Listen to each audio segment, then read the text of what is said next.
Então, oficialmente, boa tarde a todas. Nosso Alexandre ainda não chegou, né? Então, me refiro a vocês como todas, sejam bem-vindas.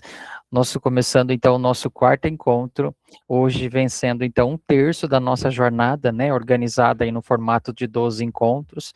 Então, já passou-se aí um mês, né? E a gente fazendo, então, as nossas discussões e as nossas reflexões. Diante do nosso calendário escolar, né, nós estamos, então, próximo ao acontecimento do conselho de classe. Algumas escolas acontecendo já nessa semana, na próxima, algumas escolas somente no último sábado, como a minha, no dia 30, mas enfim, é um momento bastante importante na escola, onde nos traz muitas evidências de como dar os encaminhamentos seguintes para o desenrolar aí do nosso ano letivo, né? Então, o nosso encontro de hoje chama-se o Conselho de Classe, da evidência à intervenção.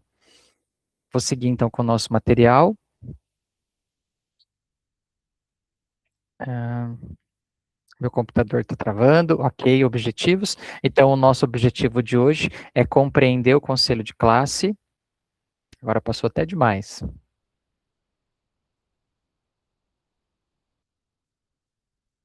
Até o computador hoje está lento.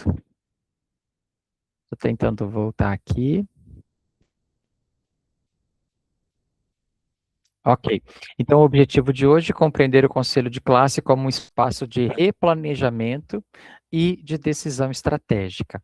Utilizar as evidências do BI aprendizagem, do RCO, dos feedbacks, né, que nós identificamos, organizamos, a gente conversou bastante disso na semana passada, realizamos para fundamentar as nossas intervenções pedagógicas, né? Então, a gente pode perceber o nosso BI, não só o BI aprendizagem, né, mas todas aquelas abas que nós temos lá no nosso BI, utilizando de fato com evidências, né, diante do que está acontecendo na nossa escola, os lançamentos no RCO, a organização das aulas, o planejamento do professor, os registros que esse professor coloca dos nossos alunos, que também é possível a gente acompanhar, né, e os feedbacks em relação à nossa observação de sala de aula. Então, são elementos, né, da gama aí que a direção tem, dentro da escola, dentro da gestão, para desenvolver as suas ações. Peço para que vocês já vão até o Class, abram o portfólio de vocês, para que vocês possam fazer registros dos encontros de hoje, e também fazendo a retomada do encontro anterior, que já é a nossa próxima reflexão. E aí, olha só, no encontro passado, retornando à atividade do portfólio, vocês tinham lá uma tarefa, né, em relação ao encontro do feedback, do encontro número 3, feedback formativo, desenvolvimento da prática docente com uso e apoio da rubrica da observação. Vocês colocaram no portfólio de vocês, essa era uma das tarefas do encontro passado, que informações das evidências coletadas através da rubrica e dos feedbacks fornecidos revelam sobre as práticas pedagógicas da escola, né? Então, eu tenho aí um movimento pedagógico dentro da escola, aonde a direção observa, analisa o que observou diante da frente que escolheu, senta com esse professor, analisa a rubrica, percebe em qual nível aquela aula observada está e faço ali um feedback ao professor, né, diante da observação, diante das expectativas que a direção olha para a aula desse professor, no sentido muito humilde de reconhecer que esse professor ele pode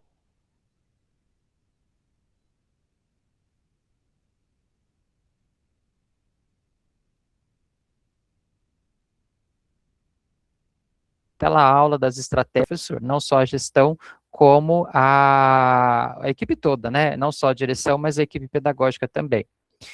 Então, a primeira pergunta é essa, e a segunda é, o que vou aprimorar na minha devolutiva ao professor frente a esse movimento de observação, feedback e análise de rubrica?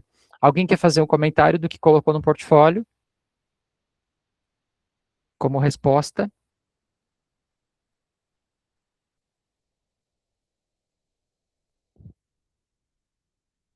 Mas a grande pergunta é, gente, eu tenho uma observação, tenho uma análise do que eu observo, tenho a minha devolutiva junto a esse professor, na rubrica eu tenho as frentes, e nas cada frente, vocês lembram disso? Eu tenho lá um nível, né, que eu posso encaixar essa aula e pensar, né, em níveis mais elevados para desenvolver a prática desse professor. Então, o movimento é esse, né? Vocês percebem isso dentro da escola de vocês? Já é possível fazer essa análise? Como é que vocês estão vendo as aulas dos professores? Vocês oferecem o feedback, vocês percebem que esse feedback de fato está chegando na prática do professor, ou está ficando ali somente uma conversa, e quando você retorna à sala de aula, você percebe que esse professor não tem implementado os combinados, as indicações, as orientações da equipe pedagógica? Alguém? Diogo, boa tarde. Estão Boa me ouvindo? tarde. Assim, ó, até eu e a outra diretora auxiliar vivenciamos uma situação agora com uma professora bem complicada. Então, assim, a gente faz, a gente orienta, dela foi para a sala de aula, fez totalmente diferente do que a gente orientou, não sei se era para provocar mesmo. Até agora a pedagoga está fazendo um registro de uma ata, então ocasionou diversas situações. Então, depende muito do professor. Né? Então, assim, tem professores que a gente observa, que acatam, que tentam, que fazem o melhor para o nosso aluno, mas tem alguns professores, assim, mais antigos, bem complicado, que não aceitam, né, o nosso feedback e não implantam também, né? A gente vai fazer observação e não é implantado. Então, eu acho assim, depende muito do professor. E eu acho que isso não é só aqui na escola que a gente está vivenciando, acho que os meus colegas também devem vivenciar isso. É bem complicado. A gente tenta, a gente observa, a gente dá sugestões, mas muitos não aplicam. Oi, Dani, ótima colocação. Obrigado aí pela sua contribuição. E eu acho que isso é real com todos nós, né? Nós temos professores que, de fato, olham para a nossa fala de uma percepção reflexiva, né? De que, olha, eu posso pensar isso que você está me dizendo, eu posso tentar implantar, eu posso tentar fazer diferente. Acredito que, assim como eu, vocês têm muita dificuldade em relação à metodologia de sala de aula, tô certo? A forma com que esse professor desenvolve o currículo é muito limitado, infelizmente, talvez seja uma fragilidade da formação inicial desse professor e a resistência da formação continuada também desse professor, em voltar para a universidade, em fazer uma pós-graduação, em de fato fazer um curso dos formadores nessa perspectiva de, de instrumentalização do professor. Então, talvez sejam todas essas ânsias, né, que a gente tem. Ou também, como você disse, o professor ele até consegue mais, mas por uma própria birra, ele acaba não querendo implementar na sala de aula. Eu também passo por essas situações, né? E aí fica essa reflexão ao final, né, Dani? O que, que eu vou aprimorar na minha devolutiva ao professor, né? Já comentei com vocês aqui, eu utilizo o roteiro de acompanhamento de hora-atividade. Eu tenho um drive, posso compartilhar com vocês, eu tenho bastante roteiros. Entre um dos roteiros é a gestão de sala de aula, e que eu toco ali em pontos bem apimentados para trabalhar com o professor. Sabe aquela ideia do que você vai fazer no começo da aula, o que você vai fazer no meio da aula, o que você deve fazer ao final da aula? Sabe aquele passo assim bem minucioso? Compartilho sim, Maju. No sentido de que, vá para o quadro, coloque o seu objetivo, faça o planejamento da aula pensando no perfil dessa turma, utilize seu tempo para isso, ao final, faça o fechamento da aula, faça com que o aluno faça uma reflexão em relação se o objetivo daquela aula foi alcançado, e não só o momento pelo momento. Então, talvez, né, e eu deixo aí como sugestão, que vocês pensem nesse aprimoramento, porque o que eu acho bastante positivo o roteiro, porque igual, vamos pensar nesse movimento que a Dani fez, ela fez a observação, fez o feedback, pontuou para os professores elementos da prática que ela acredita que era importante o professor repensar, né, fazer diferente. Aqui, o que, que eu faço? Eu encaminho esse nome desse professor para a equipe pedagógica. Então, eu tenho uma pedagoga do integral e eu tenho uma pedagoga à noite que só atende professor em hora-atividade. Eu tenho um cronograma aqui para fazer isso. E uma pedagoga que só faz acompanhamento de hora-atividade. Então, na primeira semana, ela atende professores do sexto, na segunda semana do mês, os professores do sétimo, na semana 3 do mês, professores do oitavo, isso em hora-atividade. Na semana 4, professores do nono, porque no meu integral é só fundamental. Então, cada um pensando, né, na ideia como sugestão para adaptar aí. E aí aqui a gente faz um roteiro. Então, no primeiro mês, fevereiro e março, a minha pedagoga do integral só trabalhou esse roteiro de gestão com todo mundo. professor velho, professor novo, no sentido de deixá-los todos na mesma parada, de discutir a mesma coisa com todo mundo. E ao final dessa hora atividade, desse acompanhamento, o professor assina, o pedagogo assina, e a direção também assina. Em algumas horas de atividades a direção participa, porque talvez são professores mais resistentes e espinhosos, que talvez seja o perfil desse professor que a Dani falou. Mas é no sentido de formalizar a orientação. Num roteiro simples que vai lá para a pasta do professor, aquela pastinha que fica lá na secretaria. Então eu tenho professores com muitos roteiros que estão comigo há muito tempo, e tenho um professor que está chegando agora com o primeiro roteiro. Então essa é a primeira tentativa com esse professor, com todos. E aí, em especial, com aqueles mais resistentes, com que tem mais fragilidade na sala de aula, a gente tenta com eles mais roteiros, no sentido de que mês a mês a gente vai mudando a temática do roteiro. Eu tenho roteiro para trabalhar SAEB, eu tenho roteiro para trabalhar plataforma, eu tenho roteiro para trabalhar avaliação. Então, você vai sentindo o perfil do professor e vai adequando o roteiro de trabalho. E aí, o que é muito legal isso? Quando esse professor passa um tempo comigo e eu percebo que ele não muda a prática, como a Dani colocou, eu peço ajuda do setor do núcleo, que talvez pode fazer uma fala com esse professor que seja pontual. Por exemplo, eu tenho uma professora que era muito resistente com a plataforma Redação Paraná. E todo tipo de conversa foi feito. Professora, a redação quem trabalha é a senhora. Só é uma plataforma, mas a redação a senhora já trabalhava. Depois ela se mostrou resistente em corrigir. Não, mas além de pedir a redação, eu tenho que corrigir. Falei para ela da correção. E mesmo assim ela se mostrava resistente. O que eu fiz? Pedi ajuda para o núcleo. Marquei um dia com o embaixador, trouxe o embaixador na escola, numa hora de atividade da professora, mas eu sabia que não era dificuldade com a ferramenta, vocês entendem? O que, na verdade, eu queria era fechar a professora em todos os sentidos, mostrando para ela que, olha, tudo que a escola podia te ajudar, eu te ajudei. Só que chegou um momento em que ela não melhorou, como a Dani estava colocando. E aí eu pedi para o núcleo, equipe de ensino, chamar a professora no núcleo para fazer uma conversa de didática e também de plataforma. Então, num dia lá no núcleo, na sala da chefia, o pessoal da equipe de ensino, mais o embaixador da redação, nos trancamos lá, no sentido de que nós estamos formalizando as etapas, vocês entendem? Só que antes disso eu chamei a professora, daí eu fiz a ata com a professora, nos degraus. Primeiro eu tive ata pedagógica, orientando com a pedagoga em hora de atividade. Depois a gente orientou de novo no roteiro. Aí eu vi que não deu. Fiz uma ata, direção com a professora. Depois eu pedi intervenção do embaixador, tem um registro. Então eu vou criando elementos com esse professor que vai acabar fechando ele de dar as desculpas para não mudar a prática.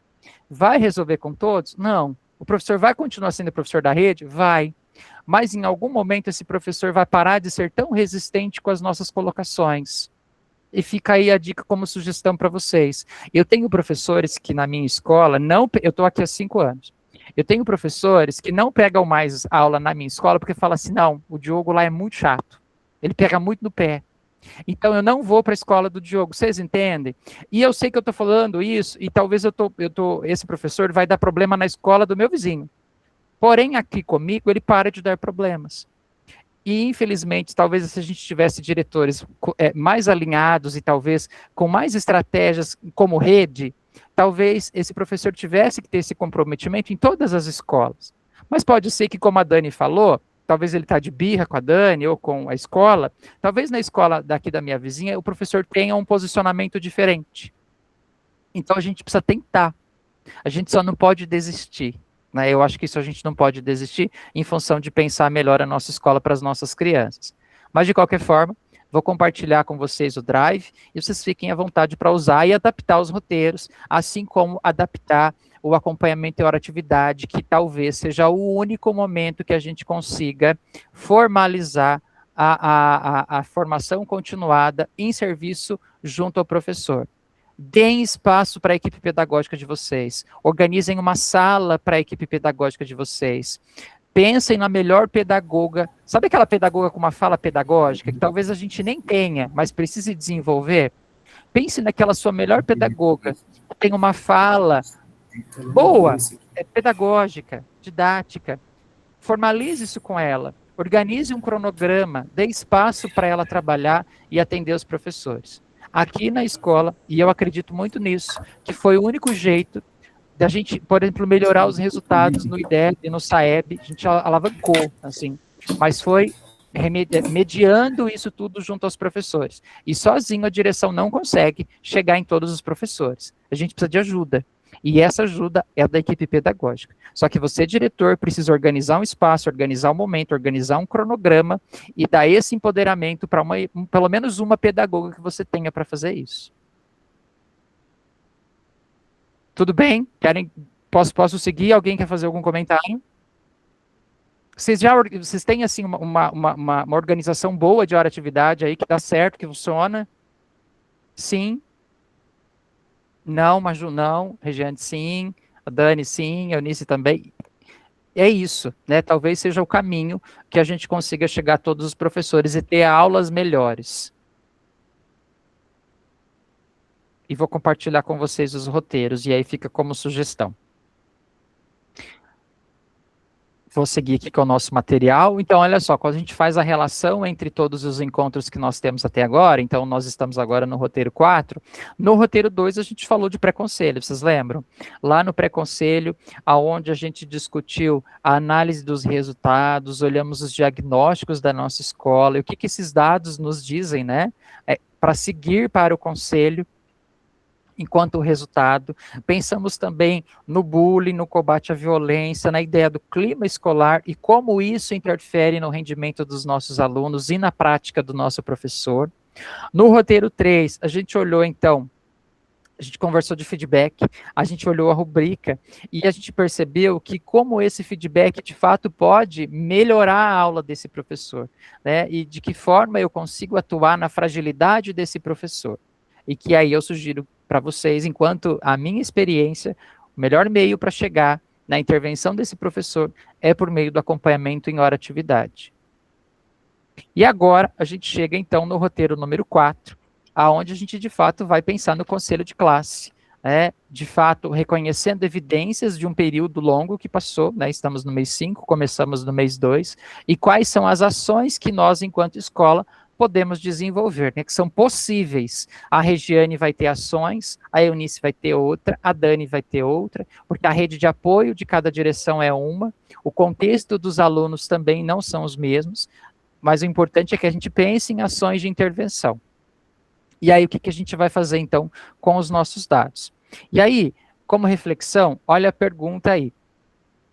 O pré-conselho com os professores permite levantar aspectos de aprendizagem, enquanto as observações de sala de aula, aqui cortou, estou abrindo de novo, enquanto as observações de sala de aulas condevolutivas focalizam o ensino.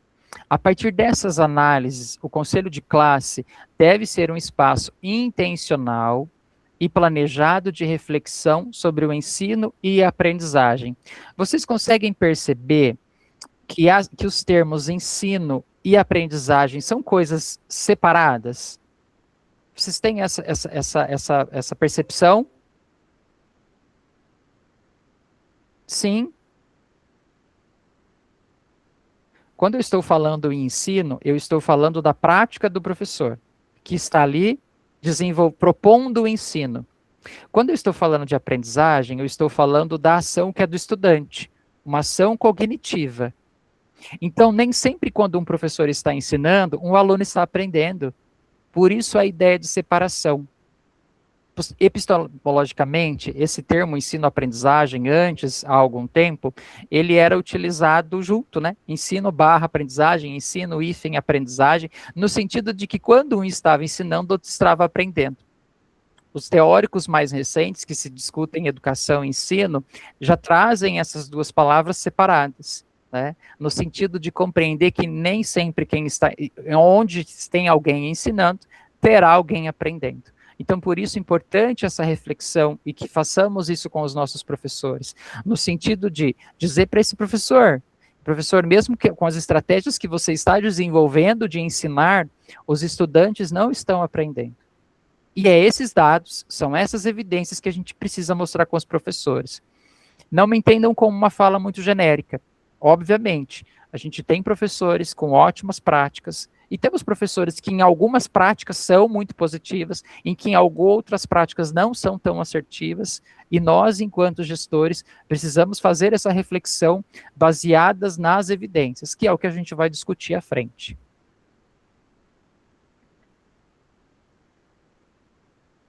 E aí, olha só, a organização do conselho de classe, a gente vai pensar ela, então, em 3 etapas. Nós temos aí o nosso documento, um ofício 016, bastante importante, em que aqui a gente traz alguns artigos, né, alguns argumentos importantes para a nossa reflexão e para a nossa organização da escola num momento tão importante. Talvez o primeiro conselho, né, seja tão importante, tão decisivo para o restante do ano, não sei se vocês concordam comigo, mas ele vai dar, assim, um ritmo de dança para o estudante e para a escola, né? A gente tem aqueles professores que têm essa percepção, então deixa os alunos com nota lá embaixo, né?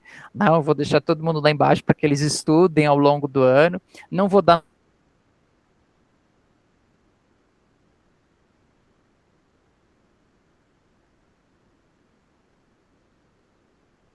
notão para eles entenderem que o análise não seja somente na nota, não é?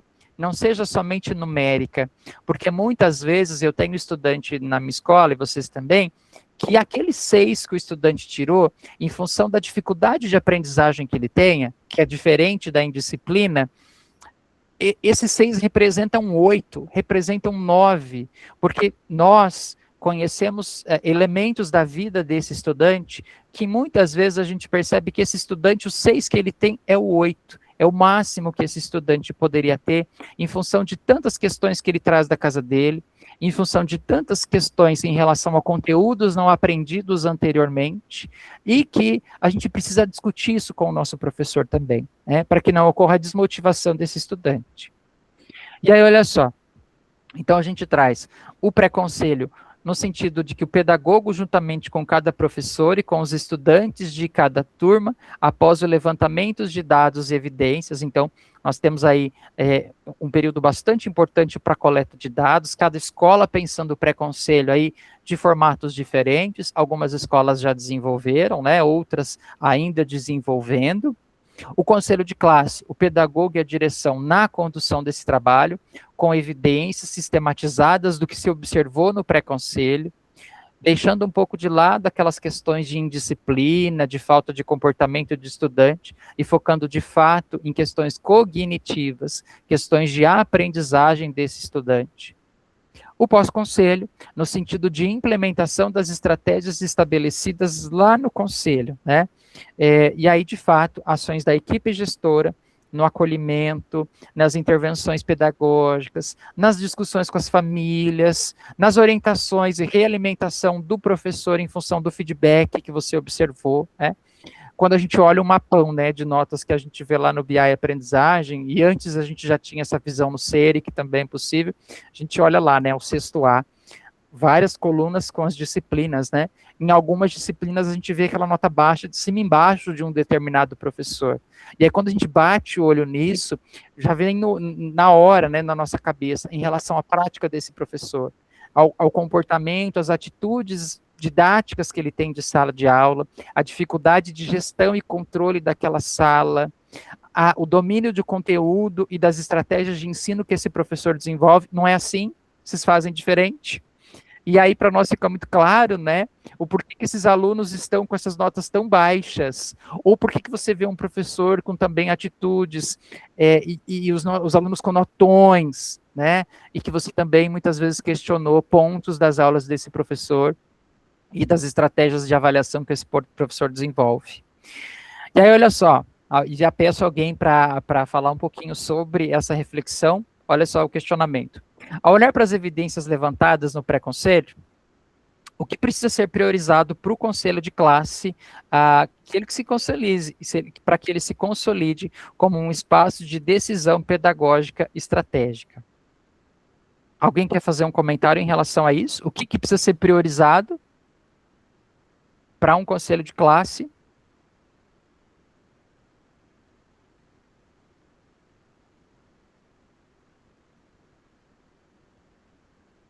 Por favor, Denise. Boa tarde. Eu penso que a prioridade maior é realmente procurar fazer com que o estudante ele passe do nível que se encontra, se não estiver com toda a possibilidade que ele tem para o próximo nível. Eu penso isso. E aí, você fala muito bem, as questões comportamentais não devem ser as principais, claro que elas interferem, né, no desempenho do estudante. Mas eu penso isso, fazer uma análise de como fazer esse estudante realmente alcançar um sucesso, uma melhoria, uma significância para ele em relação a determinada disciplina. Muito raramente é em todas as disciplinas, né?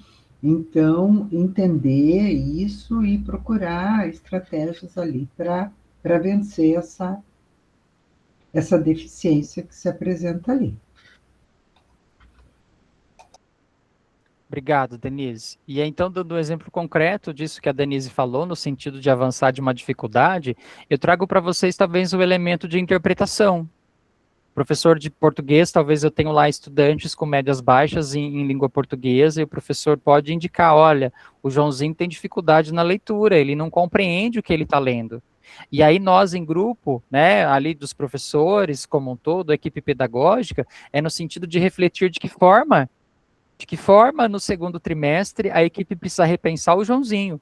Quais as estratégias, não só o professor de língua portuguesa, mas os outros professores podem desenvolver ações que vão fazer com que o Joãozinho supere a dificuldade da interpretação. E aí cada professor pensando na sua aula, porque pode ser que comigo lá em ciências, pode ser que comigo lá em geografia, o Joãozinho não está, mas ele está em língua portuguesa, mas ele está em matemática, que talvez ele tenha dificuldade para entender o problema, né? Porque os professores de matemática normalmente trabalham com a problematização.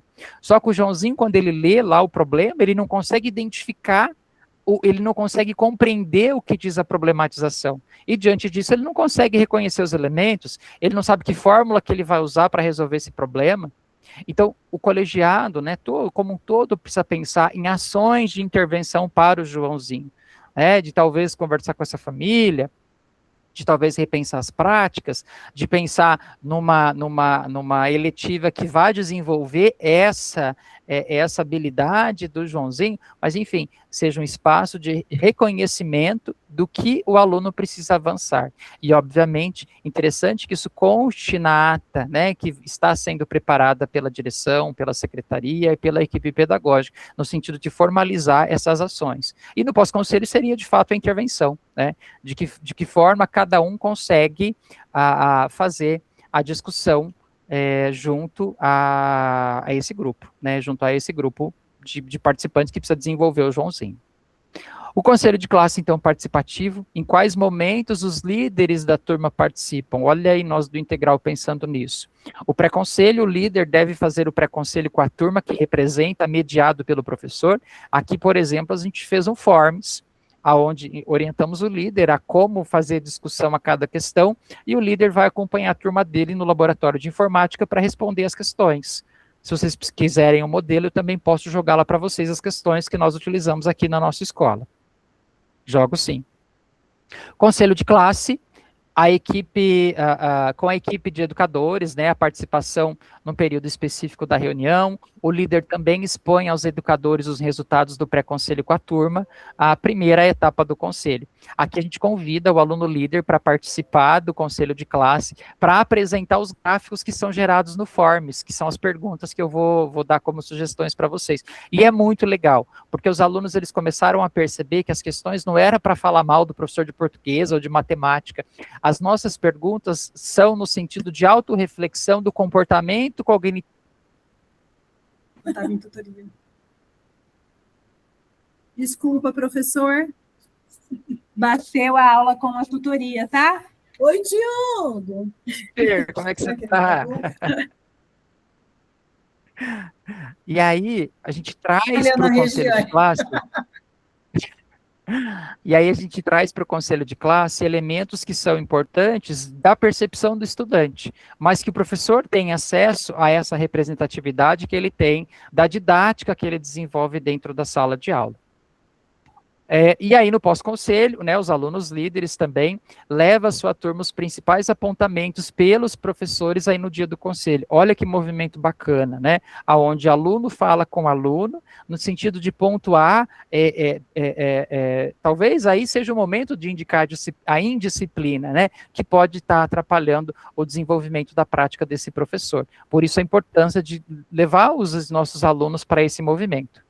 A prática do conselho participativo, ele permite aos alunos o exercício da liberdade, do debate, do diálogo. E, obviamente, aqui eu não permito que o aluno líder participe de todo o conselho, tá, gente? Não sei como é que vocês fazem aí, mas de início, para ele pontuar essas questões que ele traz lá desse Forms. Logo depois a gente agradece, oferece o lanche, e libera o estudante para que os professores possam fazer discussões mais profundas em relação a essa turma.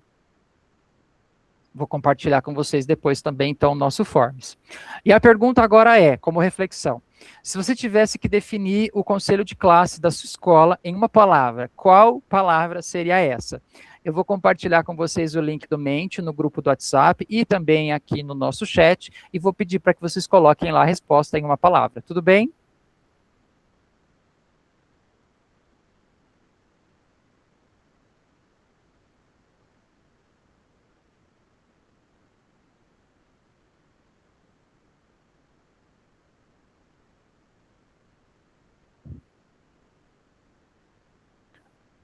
O link do Mente já está no WhatsApp. Querem que eu jogue aqui também? Sim.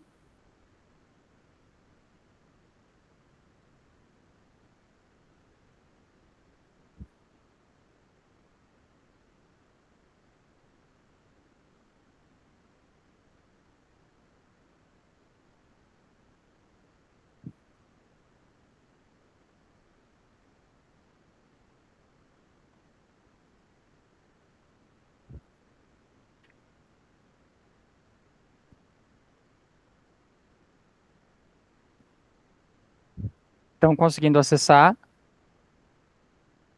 Não? Deixa eu tentar abrir aqui para nós.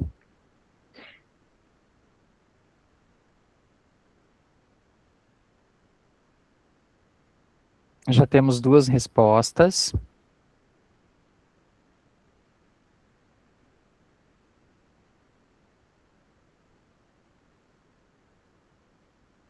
Precisamos chegar em 8 respostas.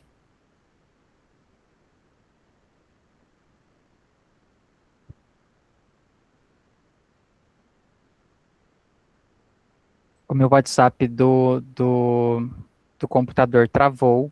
Alguém consegue jogar o link do Mente que eu joguei no grupo aqui no nosso chat?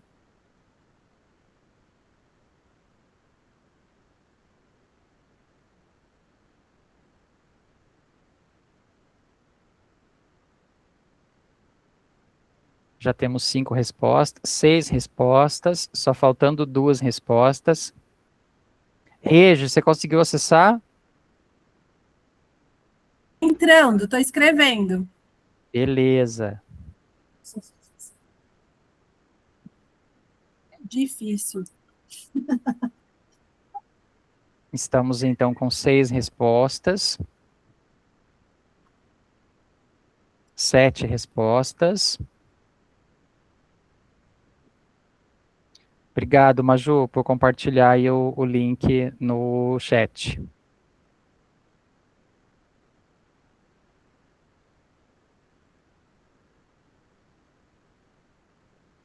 Faltando só uma resposta. Todo mundo conseguiu?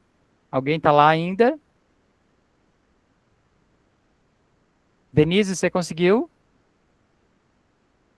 Sim? Beleza. Ok, 8. Vou compartilhar com vocês as nossas respostas.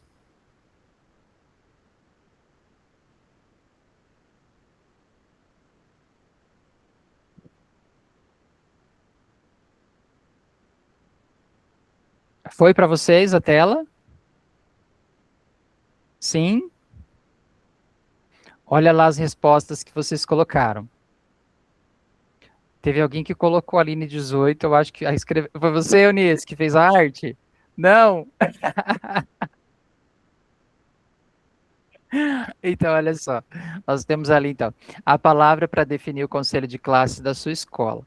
Colocaram aí algumas questões como a responsabilidade, concordo total, assim, né? Como a gente precisa seguir, e é um passo tão importante, mas é um passo burocrático, né? Que a gente precisa seguir. A ideia de ser um diagnóstico, né, em relação a um período, precisa ter, então, as estratégias do antes, o durante e o depois, é difícil, precisa ser muito reflexivo e de muita análise, concordo com vocês. Vou seguir, vou convidar vocês para também falar um pouquinho sobre, vou compartilhar a outra guia, e aí, diante daquelas palavras, aí, e pensando na resposta que você deu, olha só a nossa primeira questão, né, de reflexão, o que a nuvem de palavra nos mostra? Primeira questão. O que as palavras revelam sobre o conselho hoje? Alguém quer fazer? Eunice, comenta aí para mim o que você, diante da palavra que você colocou, ou de que algum colega colocou, o que revela o conselho de classe? Então, estão me ouvindo? Sim? Então, eu coloquei a palavra reflexão, né? Porque eu acredito que nós organizamos primeiro a questão do pré-conselho, né? São as 3 etapas. Dentro do pré-conselho, nós temos todas as indicações, então, com relação àquela turma, aquele aluno, né? E aí, do pré-conselho para o conselho, nós realizamos as ações necessárias, né? As intervenções pedagógicas que são necessárias ali, com relação ao aprendizado dessa criança. E dentro do conselho de classe, a gente tem a parte reflexiva, porque quando a gente tomou as nossas atitudes, as nossas ações ali com relação a essa criança ou a turma, né? Melhorou? Ok, mas aí não melhorou. O que nós queremos fazer a mais? O que está ao nosso alcance? O que está acontecendo para que, né, a gente consiga chegar nessa turma ou nessa criança? Como eu disse, eu estou com um problema muito grave aqui no 9º B, que é com relação ao bullying. Então, é um geral na turma, aquilo já meio que se alastrou. Então, assim, a turma está com rendimento baixo. Aí, no pré-conselho, nós até conversamos sobre a possibilidade da gente trazer um promotor, porque nós já trouxemos palestras já até com a polícia militar, com psicólogos, né? Então, eu acho que essa parte do conselho, ele tem que ser reflexivo, né? O que está dando certo, o que não está. E a gente retirou bastante, de uns 2 anos para cá, aquela parte onde os professores se uniam ali para falar da vida pessoal do aluno, né? Daquela família em si. Então, esses dados aí, a gente tem uma planilha, a gente coloca naquela planilha o que precisa saber, o que não precisa, o que acontece, o que não acontece, mas o conselho, ele precisa ser pedagógico, né? E como a gente sempre fala, quando a gente tem que chamar os responsáveis para vir até a escola, isso não é uma intervenção pedagógica que nós possamos fazer, né? Nós temos que trabalhar com a turma, com o aluno. Então, por isso eu acho que a parte do conselho é a parte reflexiva mesmo, né? Obrigado, Eunice, pela sua colaboração, e eu concordo com você. E que seja um espaço que você fale dessa questão, né, em grupo, coletivo, em relação ao bullying, né? Olha, professores, dessa turma do 9º B, se eu não estou errado com o que você falou, né? Que ações vocês sugerem, né? Porque esse problema é nosso, não é da Eunice, diretora, não é da pedagoga, é de todos, né? E de que forma a gente consegue sair disso. E como o bullying atrapalha, de fato, a aprendizagem, né? O resultado da sua turma, com certeza. Olha só, a segunda pergunta. Quais as palavras chamaram mais a sua atenção, né, de que foi colocada e por quê? Regiane Aparecida, por favor, você pode fazer um comentário? Posso sim. O que me chamou a atenção foi a palavra reflexão, né? Reflexão, que a diretora Eunice acabou de comentar, né? Eu coloquei a palavra estratégias, né? Para superar as dificuldades, para que a gente consiga, em conjunto, definir ações em conjunto, que essas ações não sejam ações individuais, porque as ações em conjunto, no meu ver, elas funcionam mais. Elas funcionam mais e a gente consegue atingir o objetivo, todos falando a mesma língua, fazendo o que foi acordado. A união do grupo nessa questão, para mim, é muito importante. E aqui a gente tem alguns professores que são um pouco resistentes, né? São um pouquinho resistentes. Ainda tem a ideia de que o conselho é para falar da vida de aluno. Quando eu assumi a direção, então, com o decorrer do ano, o ano passado, a gente foi mudando essa percepção aí e essa condução do conselho, mas ainda existe alguns casos. Eu escutei na sala dos professores aí semana passada que tinha um professor já definindo quais os alunos que iriam ficar retidos. Eu falei, mas não começou, o ano nem começou praticamente, e o professor já está definindo quais são os alunos que vão ficar retidos. Então, assim, é um professor aqui que já está há muitos anos na escola, inclusive já foi diretor. Então, assim, a conversa com ele tem que ser uma conversa muito cuidadosa, né? Então, a gente está tentando desconstruir essas ideias aí que alguns professores ainda têm. Nosso conselho, o ano passado, iniciou com a participação dos líderes. Muitos professores foram contra, agora eles já estão habituados com os líderes. Então, as mudanças estão acontecendo, né? Aos poucos, mas estão acontecendo, devido a essa resistência, né? Que alguns têm, e os mais antigos, ali, os professores mais experientes, eles influenciam os novos, de uma certa maneira. Então, você tem que fazer um trabalho bem elaborado para que isso não aconteça. Obrigado, Regiane. Você tocou aí em pontos bastante muitas feridas, né? E eu acredito que nós todas elas temos, né? Mas é uma pena, né? Quando os professores já querem rotular os alunos, né? Ah, esse vai passar, esse não vai passar. Isso é muito difícil, né? E a gente torcendo para que o restante do grupo não cole na fala desse professor, né? Que acaba desestimulando toda a escola em levar para esses estudantes, para esses alunos, para essa turma, aulas com potencial de aprendizagem grande, né? E infelizmente a gente tem, sim. E você fez uma outra fala bacana, que foi pensar em grupo, né? Eu preciso tomar decisões baseadas no coletivo, porque sozinha a Regiane não vai dar conta. Eu vou precisar do grupo dos professores, envolvidos nas ações, a equipe pedagógica envolvida na decisão, e é todo mundo junto que precisa entender que a escola é de todos e não só da direção, né? Boa fala.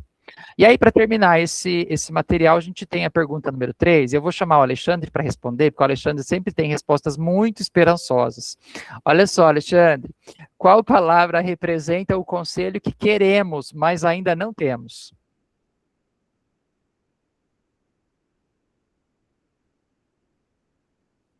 Não me decepcione, Alexandre. Você está com o áudio fechado.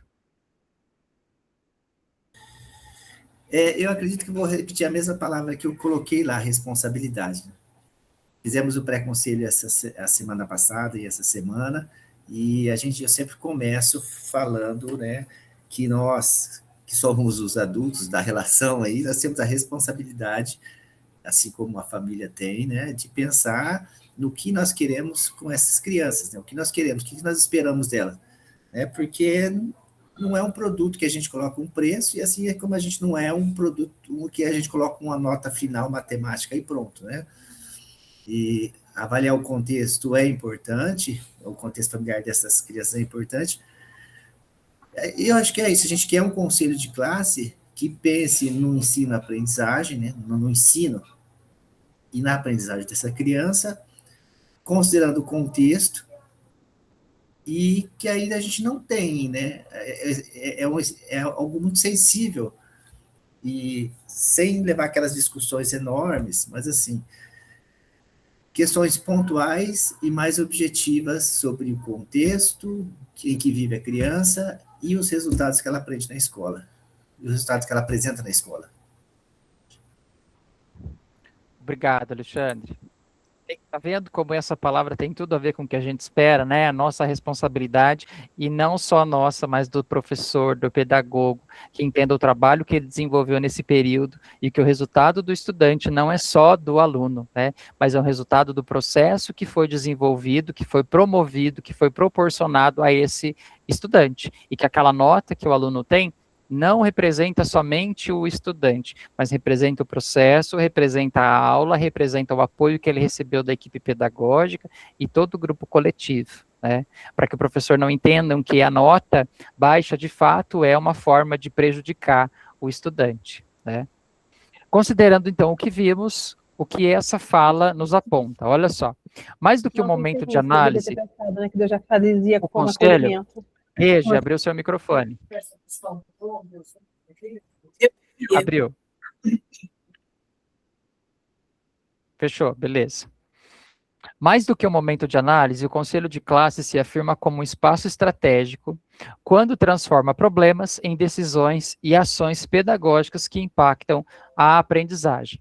É nesse sentido que Vasconcelos, né, um cara super importante que discute ensino e educação, ele coloca aqui: os conselhos de classe podem ser importantes estratégias na busca de alternativa para a superação dos problemas pedagógicos, comunitários, olha só, é um problema de todo mundo, e também administrativo da escola, né, de que forma que eu posso pensar em proporcionar ainda, né, um espaço melhor para esses estudantes, para esses alunos, diante do que nós podemos oferecer, né, pensando em estratégias como a Regiane colocou agora há pouco, coletiva, né, o problema não é só da direção.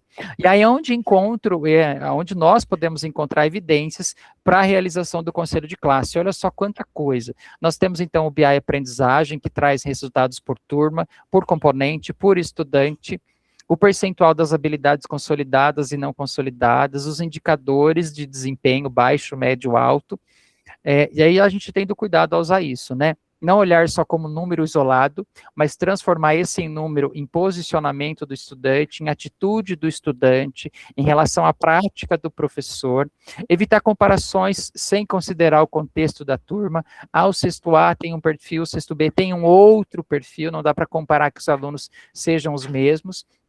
E aí eu já deixo como dica para vocês, aqui uma pedagoga muito bacana, que ela cuida da demanda para mim de análise de frequência, de BI, de busca, ela tem essa demanda na escola, e a gente imprimiu para ela o BI de todas as turmas por turma.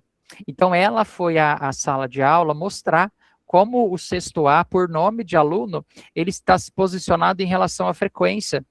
E aí a ideia, né, agora no final do próximo, né, no final desse TRI, é levar os outros BIs para a sala de aula, né, os BIs das plataformas, e mostrar para o aluno: olha, o teu nome está aqui, você pertence a essa escola, você pertence a essa turma, o teu desempenho foi esse, né, pensando que esse desempenho não é só numérico, né, que é o que estava falando na tela anterior.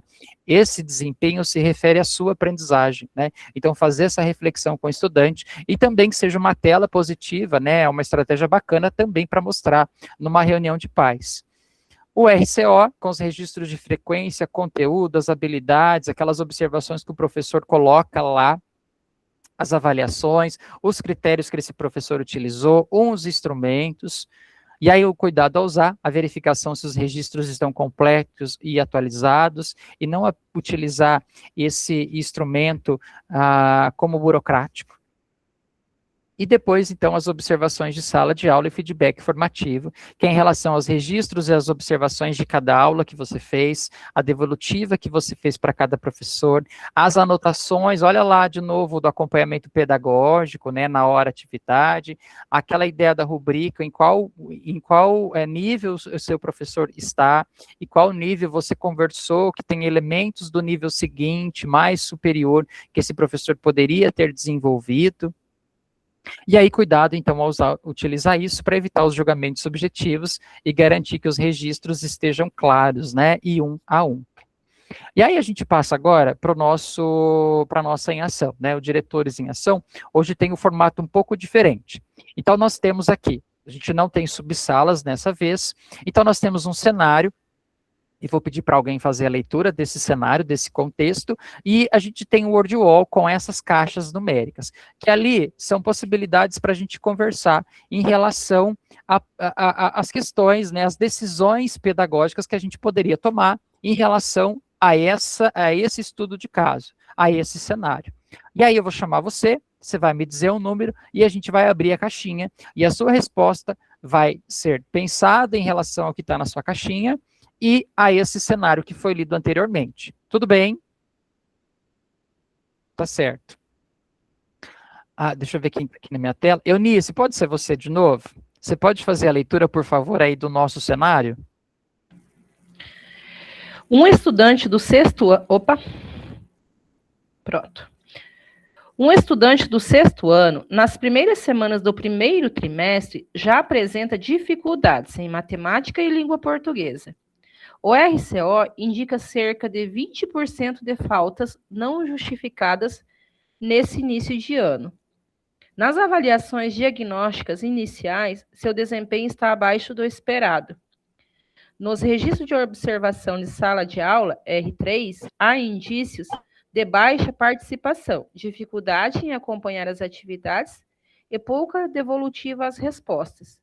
Os professores relatam que o estudante demonstra pouco engajamento e ainda não se adaptou à rotina e às demandas do novo segmento. Obrigado, Eunice. Então, a gente tem aí um estudante com esses elementos. Tudo bem? Aí eu vou para vocês vão perder essa tela aqui, tá? Eu vou projetar o Word Wall com os números, beleza? Tudo bem? Então, ó, o contexto é um estudante do sexto ano, que está aqui parado junto com a gente agora no primeiro trimestre, com dificuldades, olha só, em português, em matemática. Olhando para o RCO, tem 20% de faltas, é um aluno com perfil faltoso. Nessas avaliações, está abaixo do esperado, talvez uma relação com as faltas, né? Nos registros do RCO, pouca participação, tem dificuldade de acompanhar a atividade, tem pouca devolutiva. Tudo bem? Ok? Tá certo. Vamos então agora para outra plataforma. Vou compartilhar com vocês, onde vocês vão escolher as caixinhas e as respostas de vocês vão ao encontro do cenário que a Eunice leu para a gente. Tudo bem? Eunice, já que a gente começou com você, posso continuar com você? Fala um número, por favor. 5. Pessoal, vamos tentar se atentar aos 2 minutos de resposta para a gente não prolongar o nosso tempo aqui, tá certo? Então, que as respostas sejam em 2 minutos, objetivas, claras e ao encontro do questionamento.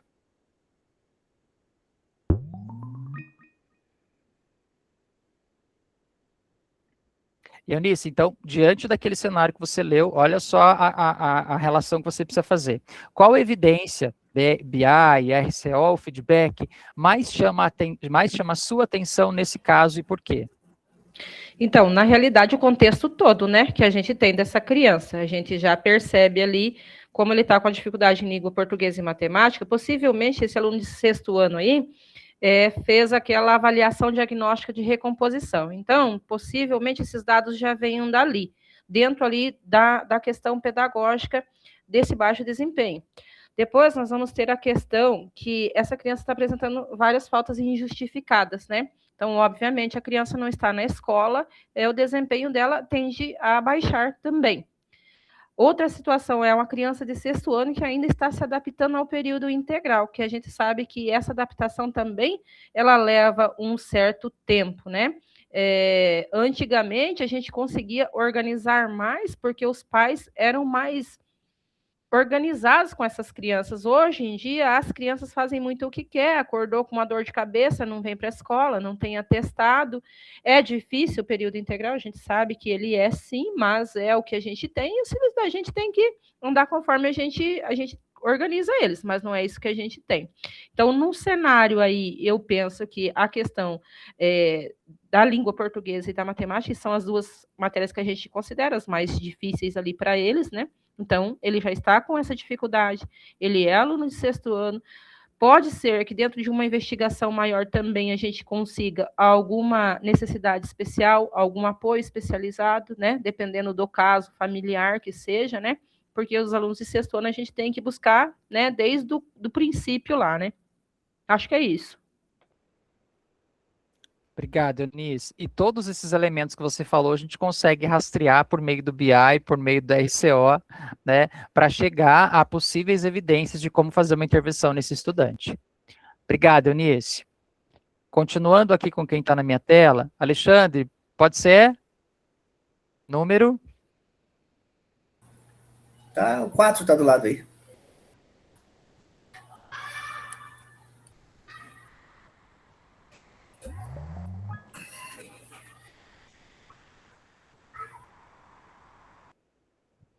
Esses dados revelam aprendizagem, frequência, adaptação ou uma combinação deles. É como a Eunice disse ali, é uma combinação deles, né?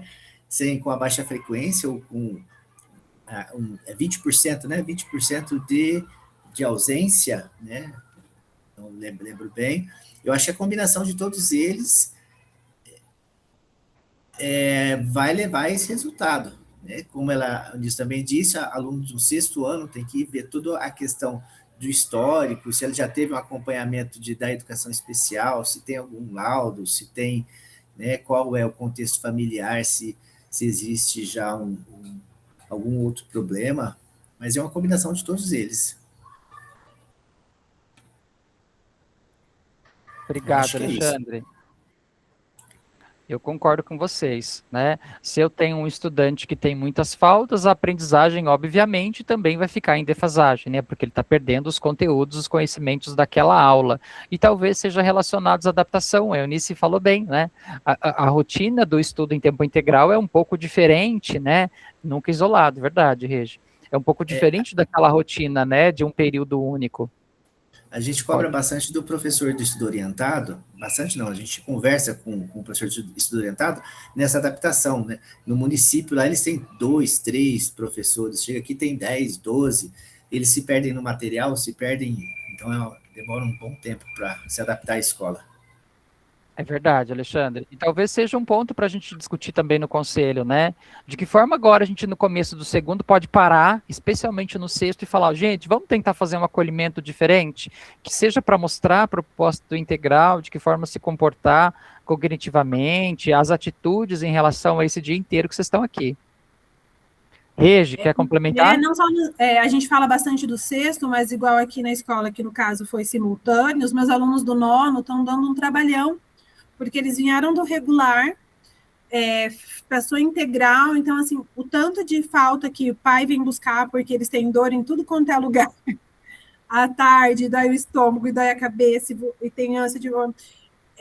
essa questão também me chamou muita atenção, olhando para os meus dados, porque, assim, eles até vêm para a escola, mas o tanto de pai que estava vindo buscar, eu ainda falei, vou precisar achar mais todos esses pais, está diminuindo, mas fazer uma conscientização. Não posso negligenciar a dor do aluno, não posso dizer se ele está ou não, e eu preciso da família para fazer esse papel. Olha, você me fez te buscar, eu preciso do atestado.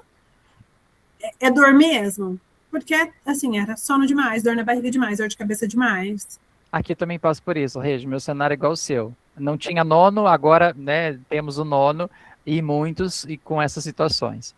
Ô, Regi, aproveitando que você chamou, qual número você escolhe? 7.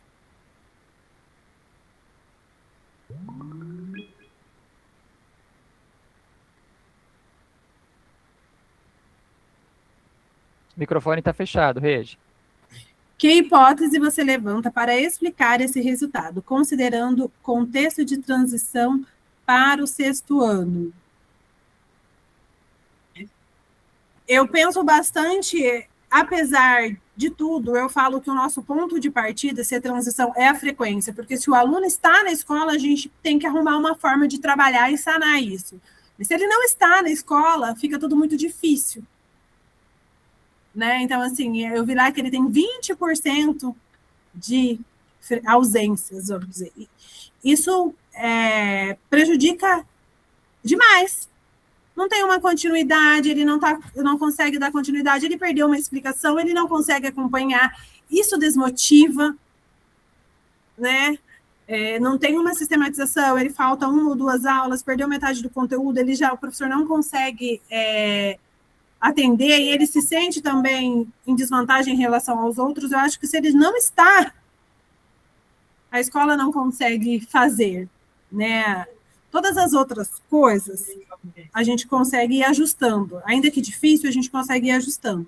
Mas o fato da gente não ter o aluno para, pelo menos, tentar iniciar esse trabalho dificulta demais. Concordo com você. A ausência dele vai fazer com que a gente não consiga desenvolver, né? A proposta do integral, o estar todo dia, o passar o dia todo, essa transição, igual o Alexandre colocou, de quantidade de disciplinas também é muito diferente, né? A organização da escola é diferente, mas ele precisa estar aqui para vivenciar tudo isso. Obrigado, Regi. Maju, você está por aí?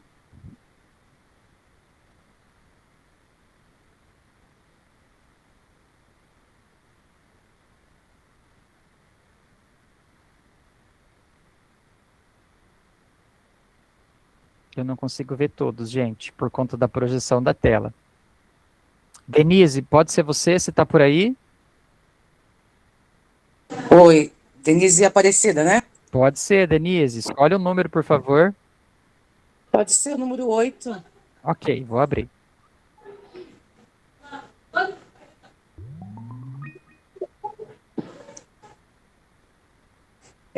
Que dado ainda falta para tomar sua análise mais precisa? Eu vou voltar um pouquinho ali na fala dos colegas anteriormente, professor, onde até mesmo agora há pouco a Regiane falou, né? Claro que se o aluno não está no colégio, né, 20% no caso da situação desse aluno, claro que vai estar ali impossibilitado de ter um aprendizado significativo, né, aquela coisa toda.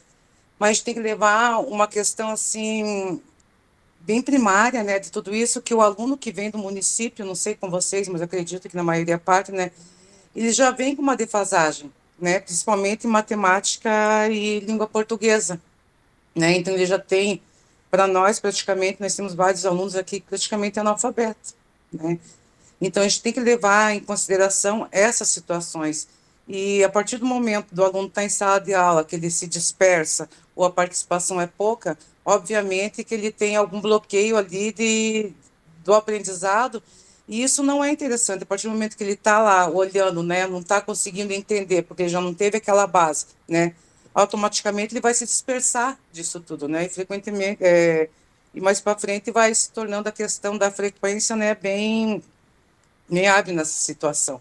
Então, assim, não tem interesse, daí a família já está ali, não dá todo aquele apoio, né?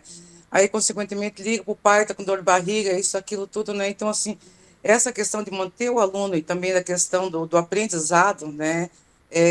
Não é só a questão do professor em si, em sala de aula, resgatando, fazendo acontecer, que nem nós temos aí o professor agora da recomposição de aprendizagem, né?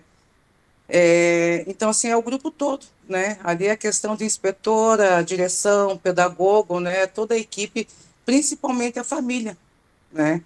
Indo atrás de resgate aí. E a questão de que dado ainda falta para tomar sua análise mais precisa, né? Na verdade, essa questão aí é da participação ativa, né? Um resgate desse aluno, porque com certeza deve ter vários problemas, né? Para não atingir esse aprendizado aí, o aprendizado significativo, né? Então, assim, a base toda, né? Talvez até antes de chegar no 6º ano, ele já tenha esse índice aí, né? E a prefeitura, o município, no caso, acaba encaminhando para a gente e a gente acaba aí abraçando toda essa situação que não é no 6º ano, na verdade, que ele vai conseguir resgatar todo o ensino que ele teve anteriormente a isso, né? Então, consequentemente, no 7º, 8º, até mesmo, né? No 9º ano ainda talvez a gente encontre essa dificuldade aí de aprendizado do aluno mesmo, né? E que nem eu falei, são vários fatores ali, né? Vários dados que tem que estar analisando ainda aí para esse aprendizado não se tornar significativo para o aluno que, de certa forma, já vem de fazer. É um trabalho bem árduo, né? Mas, assim, se pegar firme, a gente consegue resgatar ainda esses alunos. Tá certo. Denise, obrigado aí pela sua colocação, e eu concordo com você. A gente muitas vezes recebe estudantes dos 6º com muitas defasagens, né? E aí talvez o que esteja também faltando nesse estudo de caso é anotações mais significativas e pontuais dos professores. Aqui, eu não sei como é que vocês organizam as escolas de vocês, e cada escola pensa, né, na sua melhor estratégia, mas aqui a gente não tem pasta, por exemplo, de aluno, uma pasta, uma folha para cada aluno para fazer relato de professor ou da equipe pedagógica. Todos os nossos atendimentos, seja da equipe pedagógica ou seja do professor, é tudo dentro do RCO. Então, quando chega aqui a mãe do Joãozinho do sexto A, eu vou no RCO e eu imprimo a ficha dele. Então, eu vou ter lá as faltas, vou ter as notas e vou ter os relatos dos professores das situações de sala de aula. Seja de comportamento, seja de aprendizagem, está tudo num único documento, está lá o dia e está lá o professor que fez o registro.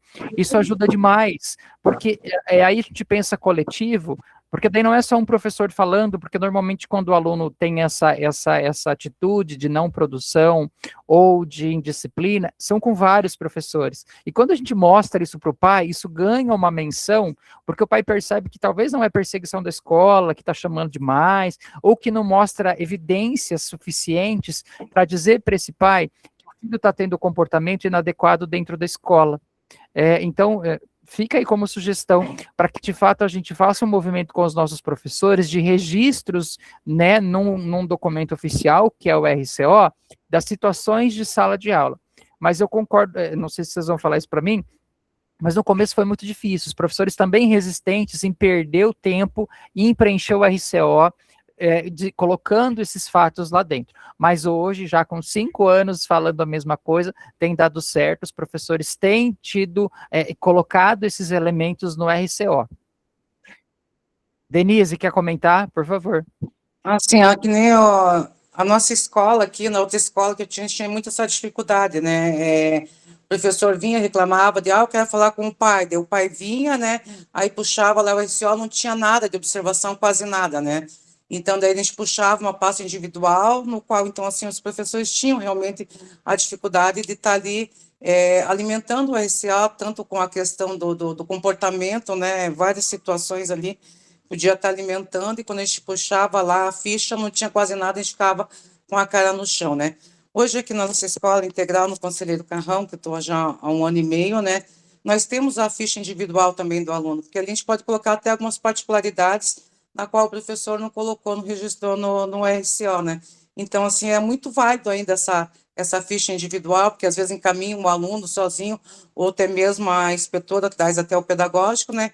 E ali ela faz o relato ali, dá mais veracidade, não só com o RCO, mas também para dar suporte aí nos registros dos professores. Então, é bem bacana ter esses 2 suportes aí. Tá certo, obrigado, Denise. Eunice, quer complementar?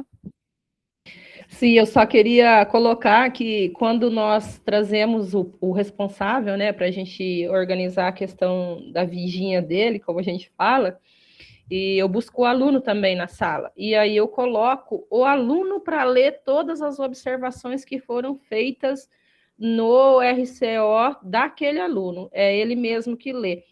Então, tem vezes que chega na metade, eles já não conseguem mais nem ler o que é que eles estavam aprontando lá, porque aí já começam a chorar, porque sabe que a coisa vai ficar complicada.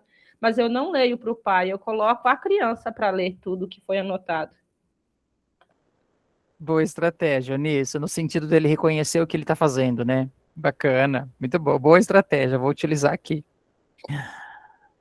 Maju, você está por aí?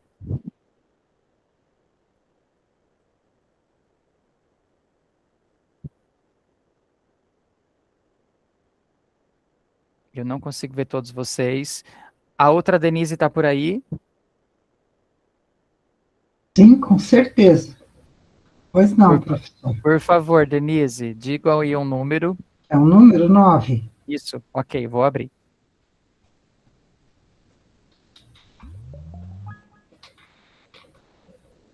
Será prioritário. Diante dessas evidências, qual deve ser a prioridade de intervenção nesse momento? No momento aqui, a gente está falando da questão do conselho, isso? Nesse momento, a gente já falou tanta coisa aqui.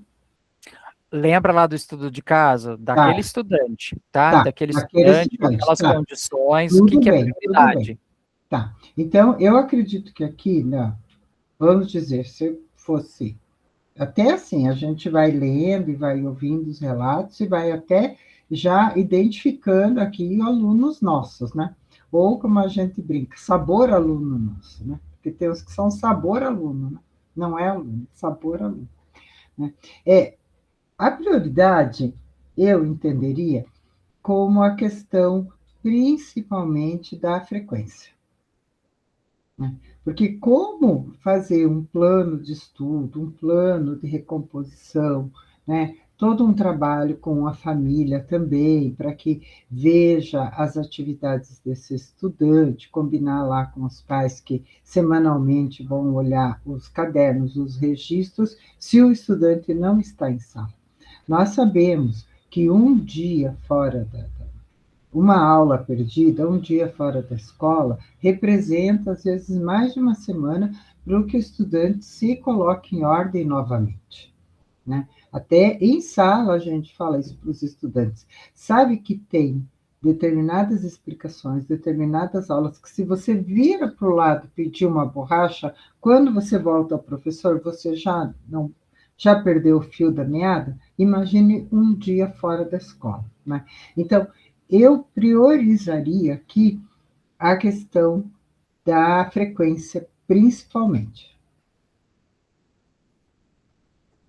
Eu concordo com você, Denise. Eu também, respondendo as questões, eu também pensei na frequência. Porque se ele está na escola, a gente vai fazer alguma coisa com a aprendizagem dele, né? O problema é quando ele não está aqui dentro. Né? Não está. Aí a gente realmente fica bastante engessado. Muito obrigado, Denise. Eu vou chamar a participação. Deixa eu abrir aqui uma outra tela. A Dani está por aí, Dani? Estou aqui. Por favor, Dani, diga aí um número. O que aparece para... Vamos ver o 1. Número 1. Como você envolveria o estudante ou a turma nesse processo de adaptação e aprendizagem? Como eu, enquanto gestora? Enquanto gestora. Isso, Dani. Sim, conversaria com os professores, no acompanhamento da hora de atividade, conversaria com a equipe, né, para fazer o diagnóstico dessa turma e ver das possibilidades de todos os professores estarem trabalhando para melhorar um pouquinho, né, a aprendizagem deles, desses alunos que têm dificuldade. Eu acho que seria isso, porque quem está na sala de aula é o professor, né? A gente faz o acompanhamento, faz a observação, acompanha, mas quem está lá com eles na sala de aula no dia a dia é o professor, né? Então, o professor que sabe realmente de quais as dificuldades, quais são os descritores que eles sentem mais dificuldade para trabalhar, e assim, como no integral a gente trabalha de forma conjunta com os outros, com os demais componentes, né? Então, seria dessa forma, a equipe e os professores trabalharem juntos. É isso, Dani, eu concordo com você. Envolver todo mundo, né? É o que nós colocamos aí nas telas anteriores, envolver todo mundo na aprendizagem desse estudante. E acolher também, né? Entender o porquê que esse aluno está faltando desse jeito, né? Se é porque ele não está conseguindo aprender, se é porque ele não está conseguindo acompanhar, ou que situação está acontecendo externo à escola, que infelizmente a nossa mão não alcança, mas dando ouvido a esses alunos pode fazer ali ele se sentir pertencente à escola, entender que ali é um espaço dele, né? E trazer ele para perto da gente. Denise, você está com a mão levantada, quer fazer comentário?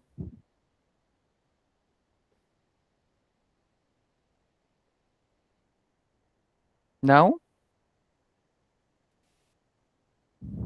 Beleza.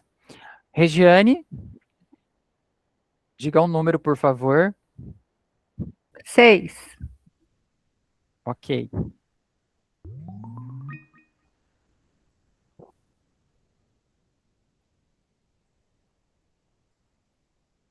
Qual indicador você usará para verificar se sua decisão gerou resultado?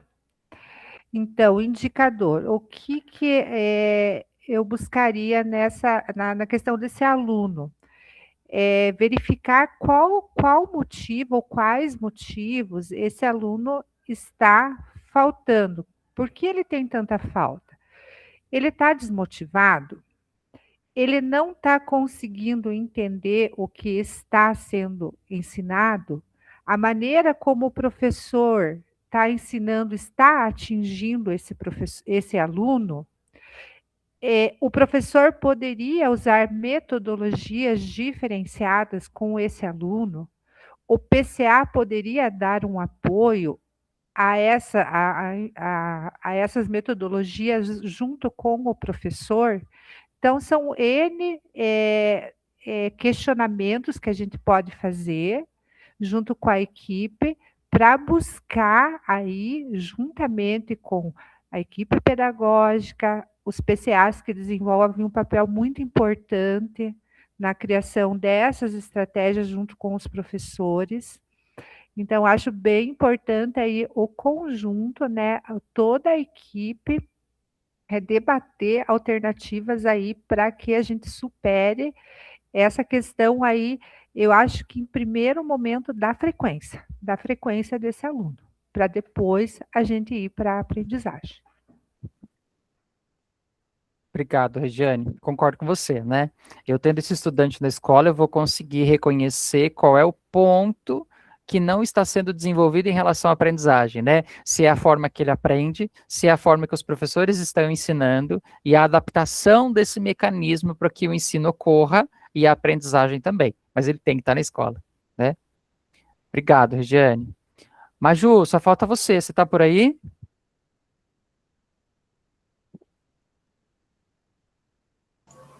Oi, eu tô sim, mas eu tive que atender uma situação e acabei não participando completamente do debate.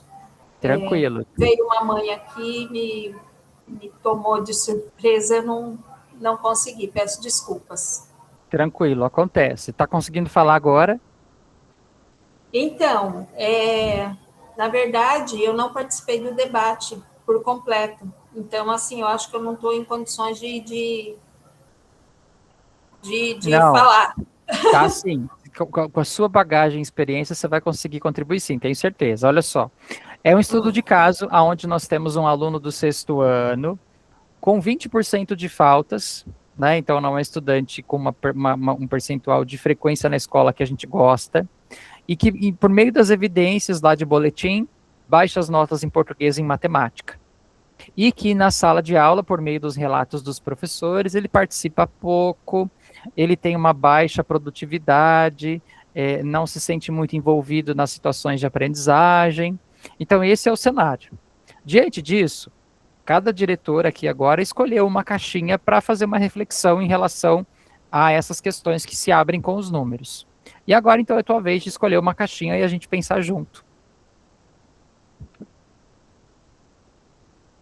Temos a caixinha 2, a 3 e a número 10.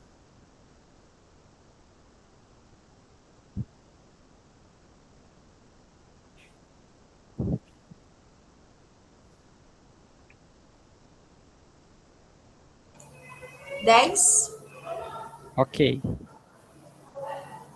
Então, olha só, de acordo com aquele cenário, olha só, daquele estudante, qual decisão o conselho de classe precisa tomar nos próximos 7 dias para apoiar a adaptação e garantir a aprendizagem desse estudante? Aqui a gente está pensando no pós-conselho, né? Diante desse cenário que eu te contei, qual ou quais, né, as decisões o conselho podem pensar nesse estudante? Eu acho que num primeiro momento, tendo levantado já todas essas defasagens e tudo mais, o primeiro complicador que eu vejo é a questão da frequência que ela vai desenrolar em todo o resto do processo, da aprendizagem e tudo mais. Então, eu acho que essa seria uma primeira ação mais efetiva, tentar entender o porquê dessa falta da frequência, o que está acontecendo, ou talvez até acionar algum órgão, alguma rede de proteção para entender o que acontece com essa criança, o que pode estar refletindo na aprendizagem. Aí, sabendo disso, tentar fazer um trabalho paralelo de recuperação.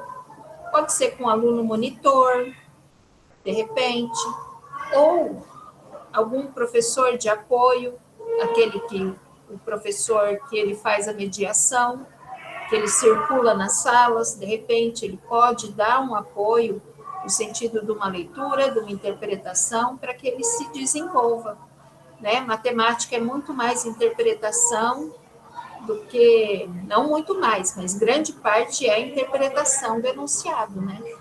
Então, eu acho que num primeiro momento seria isso, a análise dessa falta na escola. O que está gerando isso? Né? E, com isso, saber as outras coisas que podem estar agravando, né? Que não são só na escola, mas na vida dele, né? E está refletindo aqui. E tentar, ou com os próprios pares, inserir ele em clubes, tentar fazer ele se pertencer mais à escola, sentir o prazer de estudar, de estar aqui, e tentar atingir a aprendizagem que a gente precisa. E ele precisa mais do que a gente, na verdade, né? Maju, obrigado. Você está certa. Preciso trazer ele, eu preciso reconhecer porque que ele não está vindo para a escola todo dia, acolher, né, essa situação, reconhecer quais fatores internos que eu consigo movimentar na escola, né, esse não acolhimento cognitivo dele na sala de aula, da aprendizagem. Você falou de um plano de estudo, eu também gostei da ideia. Professor de português e matemática que já se mostra ali, né, com mais deficiência diante do estudo de caso. Que plano que esses professores podem utilizar na intervenção com esse estudante? De que forma os outros professores podem apoiar isso? Trazer os alunos líderes, olha que ideia legal para acolher esse aluno, para fazer diferente, para sentar do lado, para ajudar, né, para acolher ele dentro da sala de aula. Porque os fatores externos, infelizmente, a nossa mão não vai continuar não alcançando, né? A situação da familiar vai continuar sendo dele. E você falou outra coisa que eu achei legal, né? O apoio da rede. Em alguns municípios a rede funciona bastante, né? Em outros municípios fica um pouco a desejar, mas daí cada um pensando aí na sua realidade, para talvez fazer um encaminhamento desse estudante e pedir ajuda, né? Porque, aliás, a gente está falando da vida desse estudante, que pode estar acontecendo coisas em casa, que pode estar refletindo na escola, e que talvez esse aluno né, esteja aí pedindo socorro e a gente não está percebendo. Obrigado, Maju. É isso, todo mundo participou das questões, né, dos números. Eu vou abrir os outros dois números só para a gente refletir um pouquinho em relação a eles. O número 2 dizia assim, que a ação pedagógica precisa ser ajustada com o professor a partir do feedback formativo. E aí, olha só, quando a gente pensa nessa situação do feedback, é pensar nesse professor, olha, né, especialmente do professor de português e matemática, na adaptação, que foi o que a Maju falou agora, né, talvez o seu jeito de ensinar não está alcançando o dia que ele vem, né, o dia que ele está na escola, a forma com que você está ensinando não está alcançando, e que juntos, né, a gente pode pensar em atividades que ele leve para casa, ou que ele desenvolva lá com o professor de estudo orientado, mas que dê apoio e suporte aos conhecimentos que ainda ele não alcançou, né? Então, por isso a importância, né, da gente estar observando a aula, para contribuir com o feedback, para que consiga alcançar a aprendizagem desse estudante. E a questão número 3, ela diz assim, vamos abrir a 3, olha só, o que precisa ser acompanhado no pós-conselho, para garantir que a decisão não se perca, né? As ações de pré-conselho são tão importantes, né? A gente já conhece o contexto por meio dos resultados, das evidências, e não só do número da nota, mas do que a gente observou, do que a gente percebeu da aula, do comportamento desse aluno cognitivo, né, em relação às práticas de ensino, o que a nossa escola precisa para o acompanhamento, né? E normalmente, os professores pedem, né, precisa falar com o pai desse estudante, precisa trocar de sala, precisa fazer um mapeamento, não no sentido daquele mapeamento que a gente conhecia, mas eu preciso separar o João do José, porque eles ali no mesmo grupo, ele ali na mesma sala, ele ali na mesma fileira, não dá certo, né? A equipe precisa acolher os pais, a equipe precisa conversar com os professores, aquele professor que deu nota baixa para todo mundo, e que por meio da observação de sala de aula, você percebeu que a fragilidade é na prática desse professor, né? ou que o apoio precisa ser mais acolhedor em função da condição social lá da casa desse aluno, e que a minha ação de pós-conselho é encaminhar ele para a rede, né? Então, todas essas ações, elas não podem se perder e ficar trancadas só na ata que você fez aí do seu conselho de classe, né? As ações de pós-conselho são muito importantes aí no desenvolvimento do seu ano letivo. Tudo bem? Eu agradeço vocês pelas contribuições. Alguém quer comentar um pouquinho aqui das duas caixas? Ou podemos seguir? Tá certo. Eu vou voltar então ao nosso material.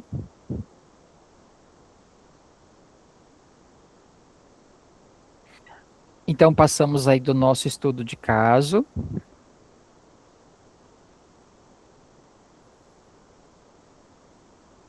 Vou aqui então para o número 3, aí, na tela 13, olha só o que ela diz. O conselho de classe não se resume a um dia, né? Ele precisa ser compreendido como um fluxo. E aí então nós temos lá o nosso pré-conselho, e aí eu vou compartilhar depois esse material com vocês, onde a gente consiga ver ele bem grande, né? Para que seja um norte aí.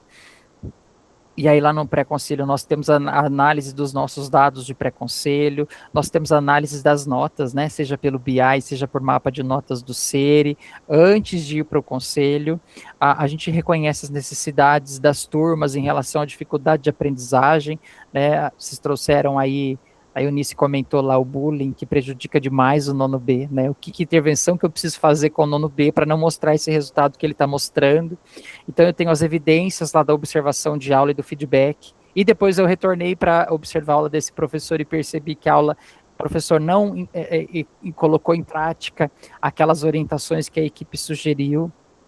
A elaboração da pauta, né, do conselho, se eu vou levar os líderes ou não, qual espaço que eu vou dar para esses líderes na reunião, e ganhando os professores pouco a pouco com isso, né, os professores, um tanto de professores resistentes com a ideia de fazer pré-conselho com os alunos, né, trazer eles para a sala de aula. E aí, durante o nosso conselho, apresentar a pauta, os objetivos combinados para os nossos professores, apresentar o quadro de rendimento. Eu acho super isso tão legal, quando a gente mostra lá para os professores, né, aquele mapão por disciplina, para que ele se perceba diante do resultado, né, e que aquele resultado numérico não é só um número do aluno, mas é um resultado, é um número do processo no qual o professor participou, né, e a aula dele está ligada diretamente ao resultado do estudante.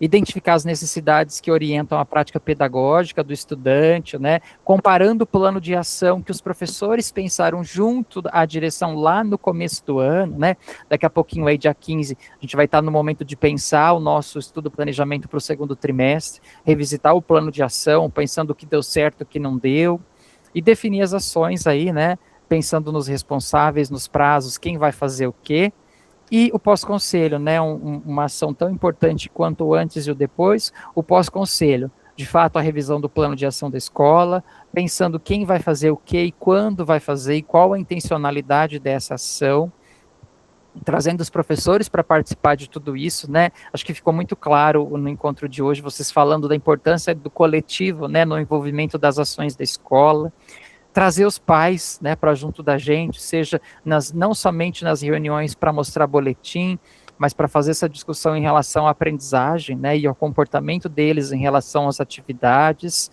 a devolutiva do conselho de classe para os estudantes, né, de alguma forma, que a equipe pedagógica ou que os líderes devolvam para a sala, né, aquilo que for conversado, a percepção do professor em relação à atitude dos alunos com a atividade, e o atendimento individual, né, de aluno a aluno, para que ele se perceba o posicionamento dele diante da escola. Eu vou compartilhar esse material com vocês, né, ele traz esse passo a passo de cada etapa do conselho, o antes, o durante e o depois, e é um material bem bacana para trabalhar aí com a nossa equipe pedagógica. Chegando então ao nosso registro de portfólio, vocês vão colocar lá, né, então, no encontro número 4, copie e colhe um print da nuvem de palavras, eu vou mandar para vocês, produzidas no encontro de hoje, e vocês vão fazer lá um registro. No próximo conselho de classe, eliminarei a prática D e implementarei a prática D diante de tudo que a gente conversou. 5 minutos? É pouca coisa, né? Eu vou mandar isso para vocês lá no grupo, tudo bem? Para que vocês colhem no portfólio de vocês no encontro de hoje.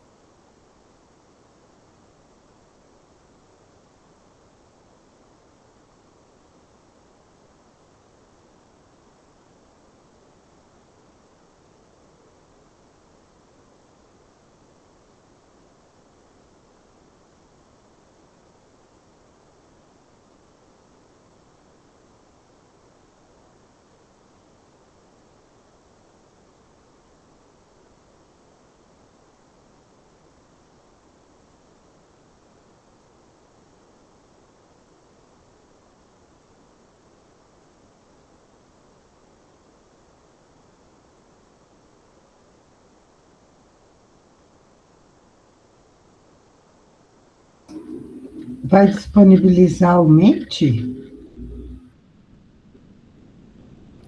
Professor, eu vou ter que sair, que eu tenho pré-conselho agora 4h30, tá? Dos meus últimos terceiros anos. Tá? E depois eu termino a atividade lá no portfólio, tá bom?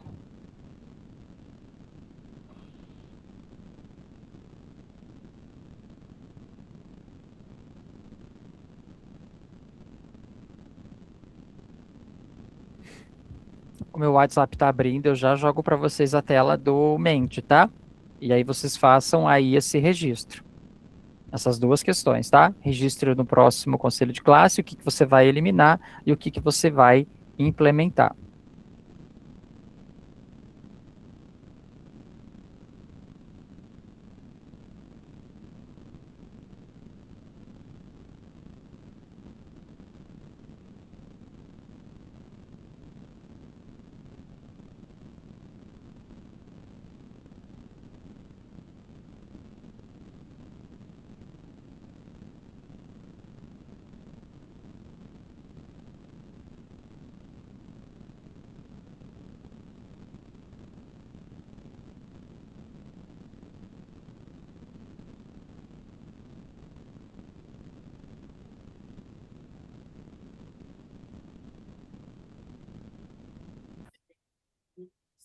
Diogo vai colocar no grupo a nuvem?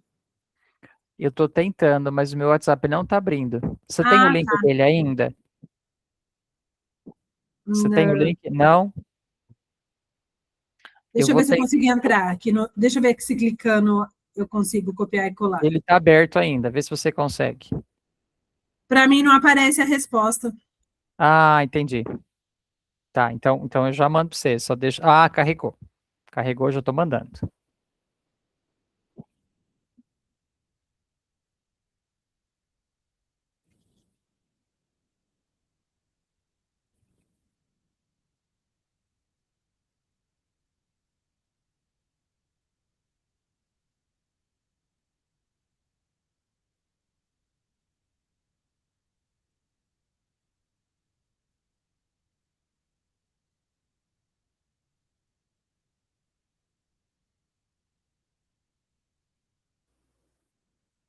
Foi para vocês? Está lá no grupo do WhatsApp, tá certo? A tela do Mente está lá.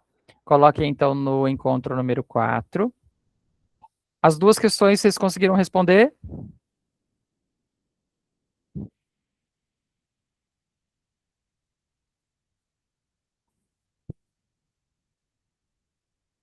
Eu vou parar o compartilhamento, vou copiar as questões e mando também para vocês, tá?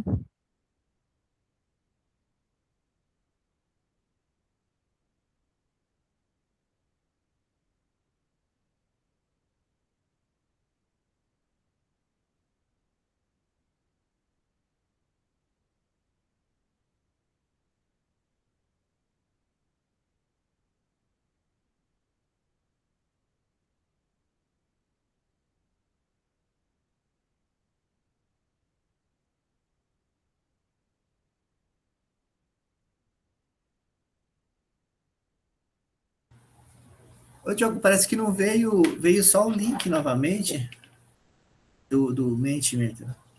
Não veio Tá carregando, peraí. Mandei Ah, tá tanto a carregando, tá questão, bom. as questões, e mandei a imagem também. Vamos ver se vai para vocês. Ó, agora foi. Foi a tela. Isso, ó. Carregou no WhatsApp. E eu coloquei aqui também no chat as questões. Se vocês quiserem copiar e colar as questões, são só duas.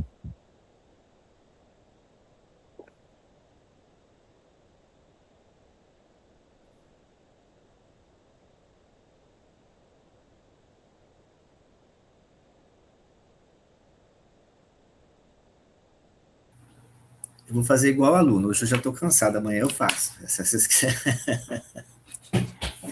Isso, deixem em dia, que daqui a pouco eu vou começar lá para passar os olhos e deixar lá as mensagens para vocês, tá? Não esqueçam de deixar em dia para depois não acumular. A gente já alcançamos 1/3 dos encontros, hoje já é o 4º, para que vocês não se percam lá nas anotações, tá? Vou projetar então a nossa fala de encerramento, tudo bem?